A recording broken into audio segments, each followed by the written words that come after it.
तो हम लोग लास्ट क्लास में हमारे आपके बीच में तय हुआ था कि किसी भी फ्लावरिंग प्लांट के रिप्रोडक्शन को किस तरह से स्टेप बाय स्टेप कवर करते हैं। अगर आपको याद हो तो हमने पढ़ा था कि अगर मान लीजिए कि अगर कोई भी मोनोकोटिलेडनस प्लांट हो या डाइकोटिलेडनस प्लांट हो, उसका फर्टिलाइजेशन का स्टेप क्या होता है।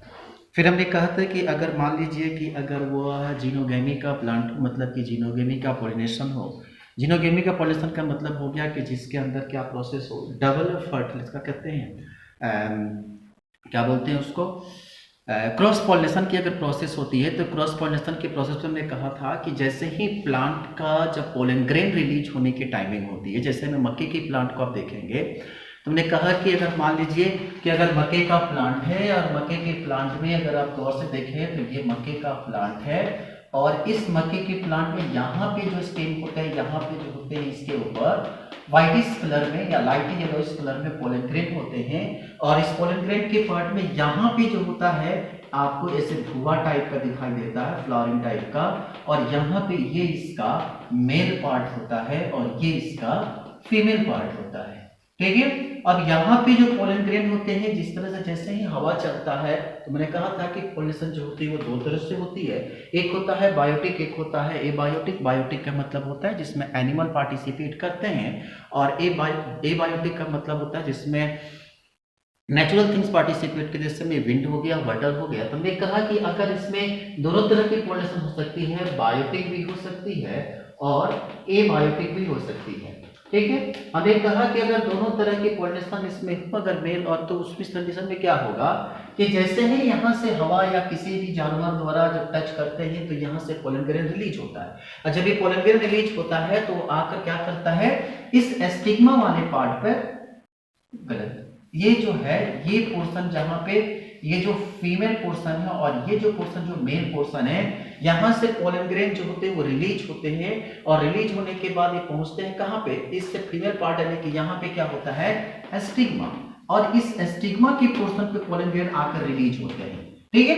तो ये मेज का जो प्लांट होता है वो ऑटोगेमी में भी आता है, जेंटोगेमी में भी आता है और जेंथोगेमी में भी आता है, तीनों तरह की कैटेगरी में आता है। ठीक है।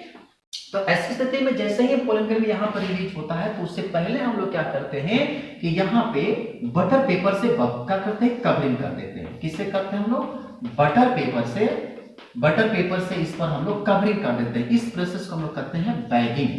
क्या बोलते हैं हम लोग, बैगिंग करते हैं। ठीक है।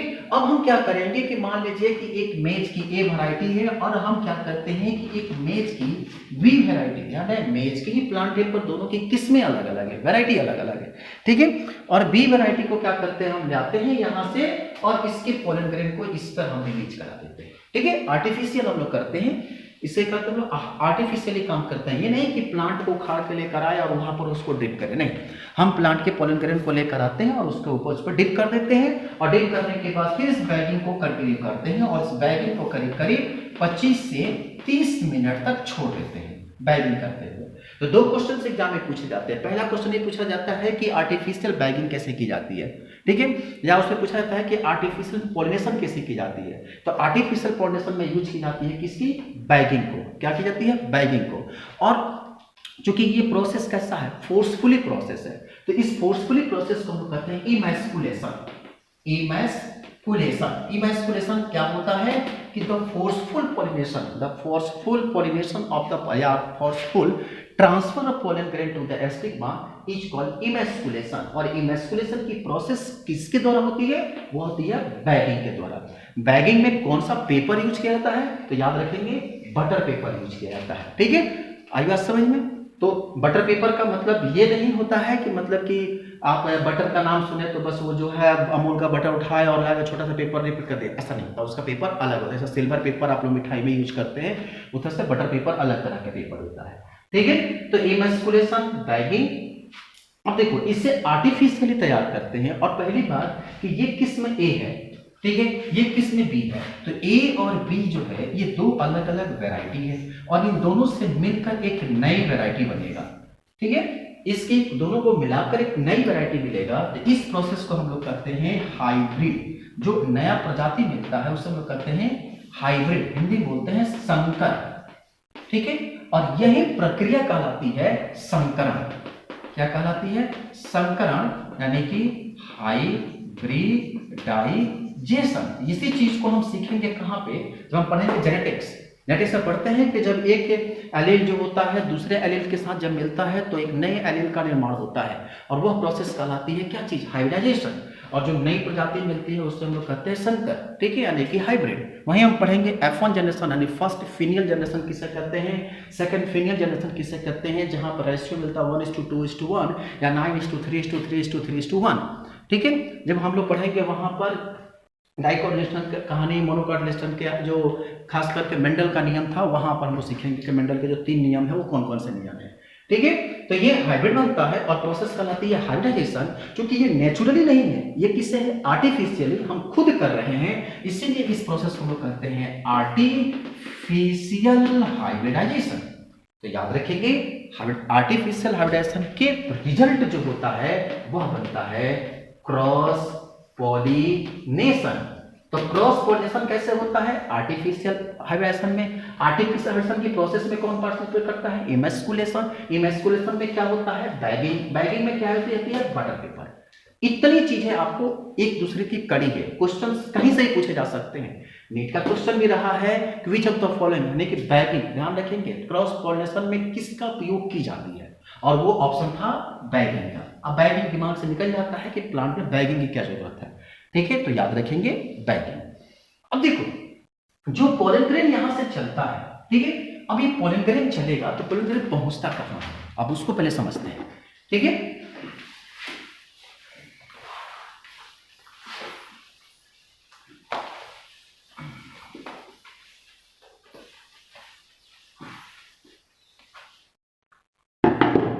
अब देखो कहते हैं कि अगर आपको याद होगा तो हमने कहा था कि जब मेगा स्पोरेंजिया बनता है, नहीं मेगा स्पोरेंजिया और माइक्रो स्पोरेंजिया दो कंसेप्ट था।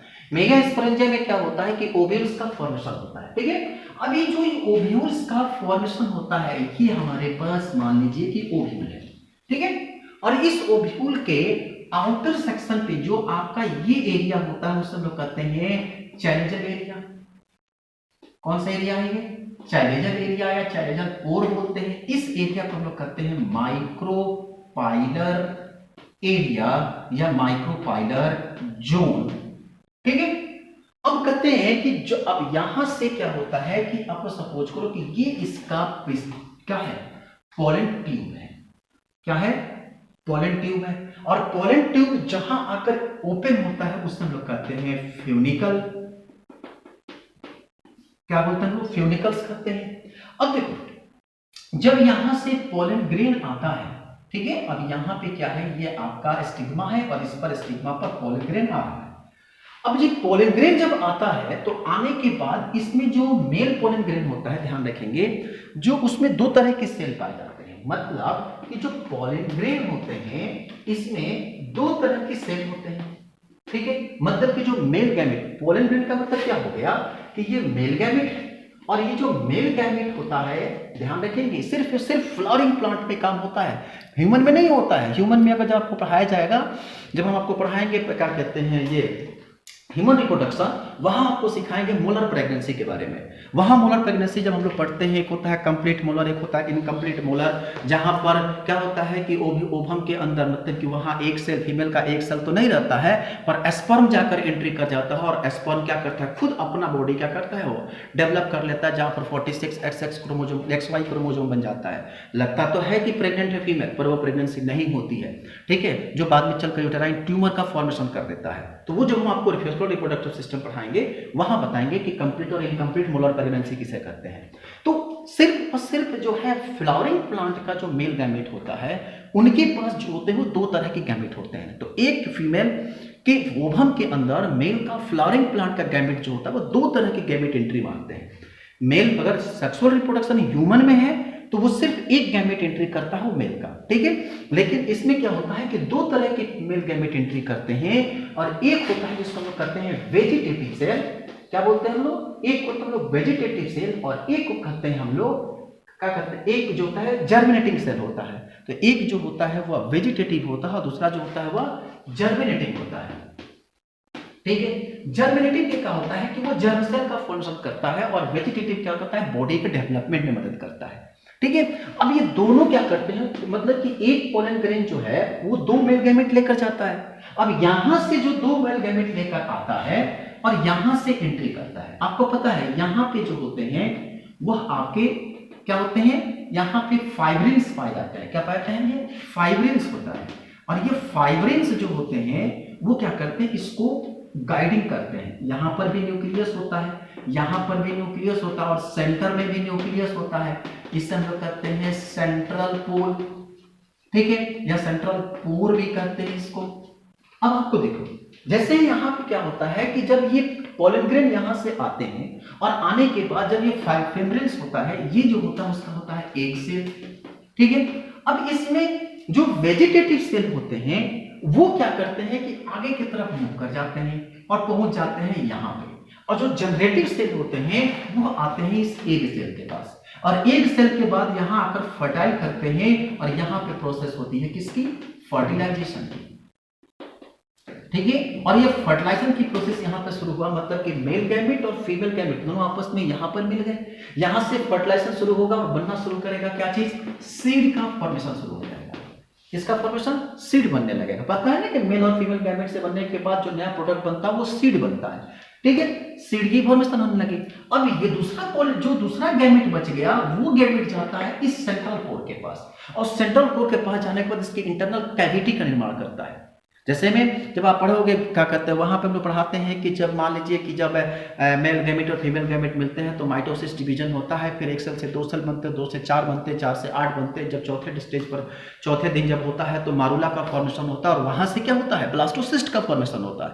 उसी तरह से यहाँ पर भी होता है कि ये जब सेल गैमेट यहाँ पे जाते हैं, ये डिवाइड होता है, और डिवाइड होने के बाद क्या करता है, 2 से 4, 4 से 8, 8 से 6, उसके बाद धीरे धीरे वो पूरी बॉडी का डेवलपमेंट करने के बाद सीड का फॉर्मेशन होता है, ठीक है। तो जो एक सेल होते हैं ये फर्टाइल होने के बाद सीड का फॉर्मेशन करते हैं, या जो सेंट्रल कोर होता है वो डिवाइड करने के बाद पूरी सीड कोट की फॉर्मेशन करता है, ठीक है। तो फर्टिलाइजेशन कहां हुआ, एक फर्टिलाइजेशन कहां होता है, एक सेल में, और दूसरा फर्टिलाइजेशन कहां होता है, सेंट्रल कोर में। मतलब कि फ्लावरिंग प्लांट में 2 जगह फर्टिलाइजेशन होता है, कहां कहां, एक सेल के अंदर और एक होता है आपका कहां पे, सेंट्रल कोर के अंदर। तो ठीक है, अब जैसे ही एक सेल के अंदर फर्टिलाइजेशन हुआ तो ऐसे कंडीशन में जब डिप्लॉयड का फॉर्मेशन हुआ तो जाइगोट तो बन गया। अब देखो, अब मान लीजिए कि जो एग सेल और फ्यूज करता है और न्यूक्लियस के साथ बनता है तो उसको हम लोग कहते हैं सेल गैमेट। जो सेंट्रल कोर के साथ अगर डिवीजन होता है, ध्यान रखेंगे, सिंगेमी क्या होता है कि जब मान लीजिए कि अगर कोई भी फॉर्मेशन होता है डिप्लॉयड सेल का, तो जाहिर सी बात है कि जब यहां से मेल गैमेट यहां से आया और फीमेल गैमेट यहां आया, और जब फर्टिलाइजेशन हुआ तो ये फॉर्मेशन क्या हो गया, जाइगोट का मिलता है कि जब मेल गैमेट, मतलब कि जब मेल गैमेट और फीमेल गैमेट आपस में मिलते हैं और जो फॉर्मेशन होता है उसको हम लोग क्या करते हैं, हम लोग जाइगोट करते हैं। तो जाइगोट की फॉर्मेशन कब होता है कि मेल और फीमेल गैमेट, तो इस तरह की जो सम प्रोसेस मिला तो कहते हैं कि जब एग सेल फ्यूज करता है न्यूक्लियस के साथ, किसके साथ, एग सेल फ्यूज करता है न्यूक्लियस के साथ, तो प्रोसेस कहलाती है, यानी कि एग सेल फ्यूज करता है किसके साथ, न्यूक्लियस के साथ, ये कहलाता है सिनगैमी। क्या कहलाता है, सिनगैमी। सिनगैमी किसे कहते हैं कि the result of formation of, यानी कि सिनगैमी क्या होता है कि the egg cell are fuse with the nucleus completely is called syngamy.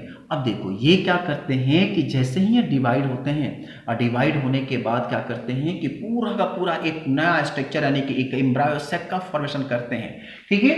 अब देखो यहाँ पे 2 न्यूक्लियस और यहाँ पे क्या है, एक न्यूक्लियस, और ये क्या करते हैं, आप सोचो कि 2 न्यूक्लियस यहाँ पर है, एक सेल यहाँ जाकर फर्टाइल कर रहा है, एक सेल यहाँ फर्टाइल कर रहा है, मतलब कि फर्टिलाइजेशन कितने जगह हो रहा है, 2 जगह हो रहा है। तो इसी प्रोसेस को हम लोग कहते हैं डबल फर्टिलाइजेशन।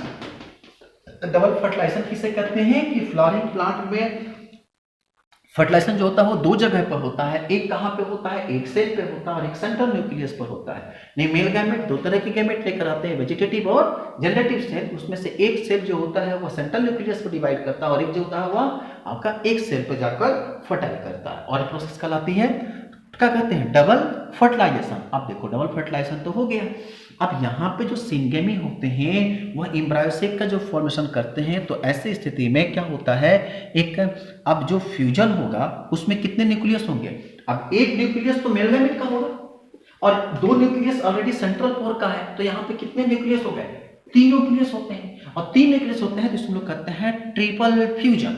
क्या कहते हैं इसको, ट्रिपल फ्यूजन। ठीक है, तो कहते हैं कि ट्रिपल फ्यूजन में क्या होता है कि ऐसी स्थिति में जो फ्यूजन जो होता है वो तीन हैप्लोइड न्यूक्लियस जो होते हैं उसमें पाए जाते हैं। कहाँ कहाँ पे, दो न्यूक्लियस सेंट्रल कोर पे, ऐसे समझो ओव्यूल के अंदर तीन हैप्लोइड न्यूक्लियस होते हैं।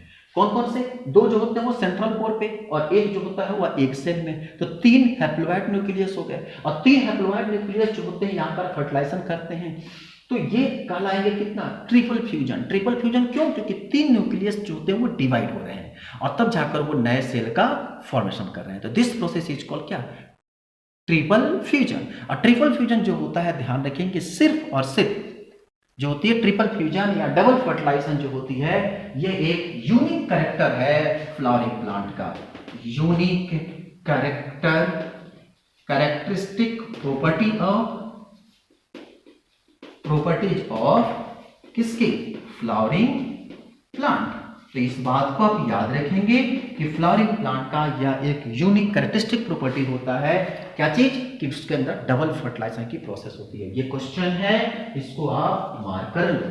ठीक है, अब देखो जैसे ही प्राइमरी एंडोस्पर्म का फॉर्मेशन हुआ, अपनी सेंट्रल सेल जो होता है वो फ्यूजन करके प्राइमरी सेल का निर्माण करते हैं और वो क्या करते हैं, एम्ब्रायो का फॉर्मेशन करते हैं। तो सेंट्रल कोर जो होता है यहाँ पर सीड का फॉर्मेशन हुआ, सेंट्रल कोर जो होता है वो पीएमसी बनाता है, फिजिक्स केमिस्ट्री मैथ नहीं, ये प्राइमरी मदर सेल यानी प्राइमरी एंडोस्पर्मिक, पीईसी बोलते हैं, पीएमसी नहीं, पीईसी नाम अच्छा रहेगा, क्योंकि पीएमसी जो होता है प्राइमरी मदर सेल जो होते हैं वो क्या करते हैं, स्पर्म और ओवम यानी कि ओव्यूल और पिस्टल क्या करते हैं, पोलन ग्रेन का फॉर्मेशन करते हैं, इसीलिए यहाँ पर हम लोग देते हैं पीईसी, प्राइमरी एंडोस्पर्म सेल। क्या नाम देते हैं इसको हम लोग, प्राइमरी इंडो एस्पर्म सेल। अब यहां से प्राइमरी एंडोस्पर्म का फॉर्मेशन हो गया, अब ये क्या करते हैं, फिर जाकर आकर आगे चलकर जाइगोट का फॉर्मेशन करते हैं। तो ये एक पूरी प्रोसेस होती है डबल फर्टिलाइजेशन का। डबल फर्टिलाइजेशन की प्रोसेस क्या होती है कि मेल गैमेट क्या करते हैं, वो ट्रांसफर होते हैं कहां से, पोलन ग्रेन से, यानी कि पोलन ग्रेन जो होते हैं रिलीज होते हैं कहां से, एंथर से। एंथर से पोलन ग्रेन जब आता है स्टिग्मा पर, स्टिग्मा पर जाने के बाद स्टिग्मा चिपकी होता है, स्टिकी होता है, वहां से पोलन ग्रेन चलता है आगे की तरफ और पोलन ग्रेन आकार सेंट्रल दो जगह डिवीजन करता है, एक सेल के पास, एक सेंट्रल कोर के पास, ठीक है, सेंट्रल न्यूक्लियस के पास। क्योंकि एक सेल के पास भी एक न्यूक्लियस होता है, सेंट्रल के पास दो न्यूक्लियस होता है, इसलिए कहते हैं हम लोग ट्राइसोम यानी ट्राई ट्रिप्लोइड न्यूक्लियस, इसी का बोलते हैं हम लोग ट्रिपल फ्यूजन। जब चूंकि फ्यूजन तीनों जगह होगा, दोनों जगह होगा, तीन न्यूक्लियस है, ट्रिपल फ्यूजन। और चूंकि फर्टिलाइजेशन जो होता है एक सेल में भी होता है और सेंट्रल कोर में भी होता है, इस प्रोसेस को हम लोग कहते हैं डबल फर्टिलाइजेशन। और उसके बाद सेंट्रल कोर का डिवीजन होता है, वो क्या करता है, आगे चलकर एम्ब्रायोसेक का निर्माण करता है और वह क्या बनाता है, एम्ब्रायो का फॉर्मेशन यानी कि इंडोस्पर्म का फॉर्मेशन करता है।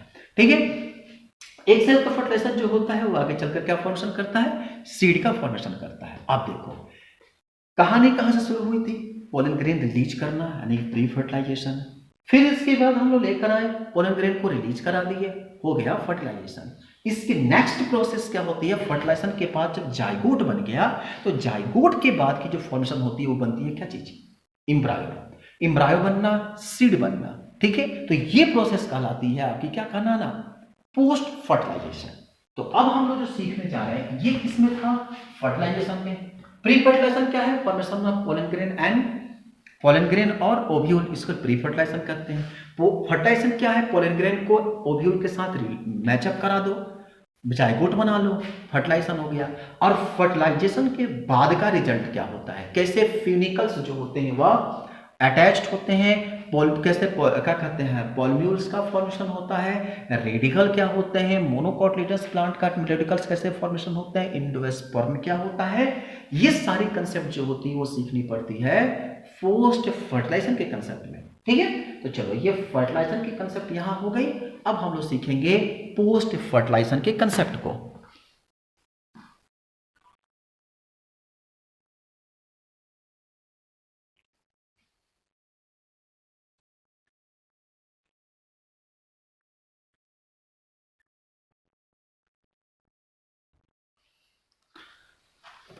ठीक है। अब देखो जो पोस्ट फर्टिलाइजेशन के कंसेप्ट में होता क्या है कि अगर मान लीजिए कि इसमें दोनों तरह के होते हैं पोस्ट फर्टिलाइजेशन में, ओव्यूल का फॉर्मेशन, सीड का किस तरह से मैच्योरेशन होता है, इसको बहुत ध्यान से समझना होता है, ठीक है। अब उसमें क्या होता है कि डेवलपमेंट एम्ब्रायो क्या होता है, किस तरह से उसको न्यूट्रिशन की प्रोवाइडमेंट होती है, पेंसेल किसे कहते हैं, फ्री न्यूक्लियर एंडोस्पर्म क्या होता है, कैसे वो फैमिलियर होता है, कैसे ग्रुप क्लासिफिकेशन होता है, ठीक है। उसमें एम्ब्रायो का फॉर्मेशन की प्रोसेस क्या होती है, इन सब चीज़ों को जब हम नेक्स्ट क्लास में मिलेंगे तब वहाँ आपको हम क्लियर करेंगे, ठीक है। आज के लिए इतना ही। Thank you so much.